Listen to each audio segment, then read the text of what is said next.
High protein, calcium आणि fibre खूप जास्त प्रमाणामध्ये असलेली ही नाचणी.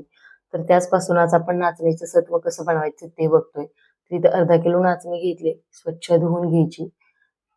सुरुवातीला तर व्यवस्थित पुरणाच्या चाळणीने चाळून घ्या, त्याच्यामधला काडी कचरा निघून जातो. त्याच्यानंतर 2 ते 3 पाण्याने स्वच्छ धुवून घ्या आणि 8 तासासाठी अशीच थंड पाण्यामध्ये भिजत ठेवा. आता 8 तासानंतर एका चाळणीवरती काढून घेतली.